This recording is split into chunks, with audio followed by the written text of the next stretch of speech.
विभिन्न राज्यों के जनपदों में बढ़ता वायु प्रदूषण धीरे धीरे लोगों को बीमार कर रहा है। प्रदूषण के बढ़ने से इसका असर लोगों की सेहत पर पड़ रहा है, खास तौर पर बच्चों की सेहत पर पड़ता हुआ नजर आ रहा है। कुछ समय पहले हुए सर्वे में देखा गया कि शहरों में बढ़ते प्रदूषण की वजह से बच्चों को सांस संबंधी दिक्कतें आ रही हैं। बच्चों का शरीर काफी कमजोर होता है, इसलिए उनकी खास केयर करनी पड़ती है।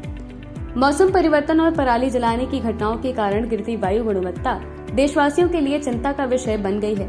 जहरीली हवा के कारण कई स्वास्थ्य जोखिमों का सामना करना पड़ रहा है। वायु प्रदूषण लोगों को हानिकारक कणों या हवा में पाए जाने वाले कणों जैसे कि धूल, कालिक, धुआं आदि के संपर्क में ला सकता है और ये विशेष रूप से बच्चों और बुजुर्गों जैसी कमजोर आबादी के लिए हानिकारक है। जहरीली हवा बच्चे की रोग प्रतिरोधक क्षमता को प्रभावित कर सकती है, जिससे वे निमोनिया और ब्रोंकियोलाइटिस, ब्रोंकियोल्स की सूजन जैसी स्वास्थ्य समस्याओं के प्रति अधिक संवेदनशील हो जाते हैं। वायु प्रदूषण से हृदय रोग, फेफड़ों के कैंसर आदि का खतरा भी बढ़ सकता है और इसका लोगों पर दीर्घकालिक और अल्पकालिक दोनों प्रभाव पड़ता है। इसी मुद्दे को बारीकी से समझाने के लिए आज हमारे प्लेटफॉर्म से जुड़े हैं डॉक्टर तरुण आनंद। बता दें कि doctor Tarun Anand consultant paediatrician and neonatologist हैं।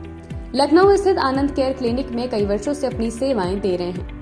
मैं डॉक्टर तरुण आनंद, नवजात शिशु एवं बाल रोग विशेषज्ञ, लखनऊ से। तो आज एक बहुत इंपॉर्टेंट टॉपिक के बारे में बात करने को हम लोग सामने आए हैं, जो है पॉल्यूशन और आजकल के बच्चों की बीमारियां।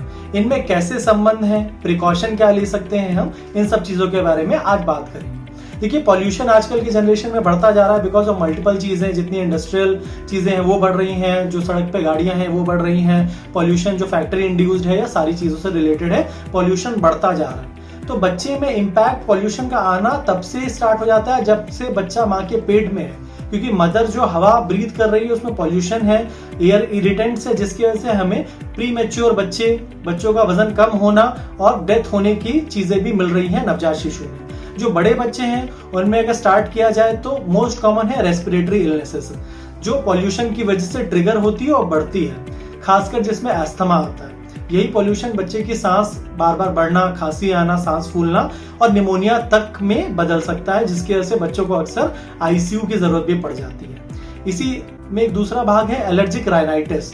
तो एलर्जिक राइनाइटिस एलर्जी की वजह से होता है, जिसमें मोस्ट कॉमन जो है फोमाइट्स है, पॉल्यूशन कारण होता है, जिसकी वजह से बच्चे को बार बार छींक आना, नाक बहना, गले में दर्द बना रहना और मुंह से सांस लेना, ये सब समस्याएं देखने को मिलती हैं।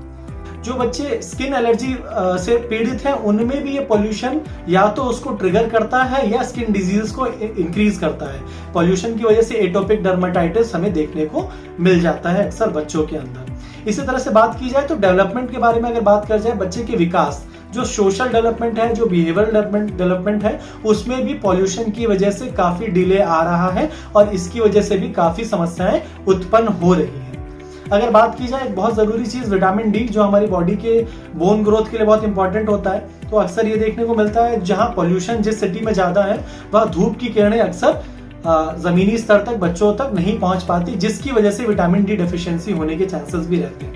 यही विटामिन डी डेफिशिएंसी की वजह से बच्चों की इम्यूनिटी कमजोर होती है, बच्चे बार बार बीमार पड़ सकते हैं और साथ ही साथ ग्रोथ पे, जो बच्चों की बोन ग्रोथ है, उस पर भी इम्पैक्ट पड़ता है।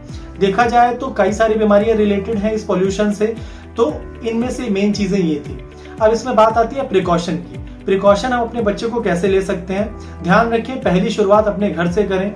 अपने घर में जितनी भी आपको लगता है रिसाइकलेबल चीजें हैं उसको रिसाइकल करें। पॉल्यूशन कम करने के लिए आप जो चीज गाड़ियों में सीएनजी इलेक्ट्रिक गाड़ियों को प्रेफर कर सकते हैं, या फिर अगर घर में मल्टीपल गाड़ियां हैं तो कोशिश करें एक ही गाड़ी को मल्टीपल टाइम यूज करें, घर से दो गाड़ियां एक साथ यूज ना करें। और बच्चे की सुरक्षा के लिए बच्चे को मास्क पहनाएं। जहां पर भी आप कम्युनिटी गैदरिंग कर रहे हैं, जैसे कि मॉल्स या पब्लिक प्लेसेस में जा रहे हैं, वहां पर बच्चे को मास्क पहनाएं ताकि पॉल्यूशन उसके मुंह और नाक तक कम पहुंचे और सांस की समस्या कंट्रोल रहे। साथ ही साथ वैक्सीनेशन आता है, बच्चों में फ्लू की वैक्सीन होती है जो कि 5 साल से नीचे हर साल एक बार लगानी जरूरी होती है, उसको प्रेफर करिए। अगर किसी बच्चे को नॉन डिजीज अस्थमा, कार्डियक या और कोई मॉर्बिडिटी डिजीज है तो उसमें भी हर साल फ्लू का इंजेक्शन लगवाना जरूरी होता है। पॉल्यूशन को हम मिलजुल के लड़ सकते हैं, मिलजुल के बचा सकते हैं और इस देश के भविष्य को, जो कि हमारे बच्चे हैं, उनको एक बेहतर भविष्य प्रोवाइड। स्वास्थ्य से जुड़े ऐसी ही जानकारियों के लिए सब्सक्राइब करें हमारा YouTube चैनल हेल्थ संवाद।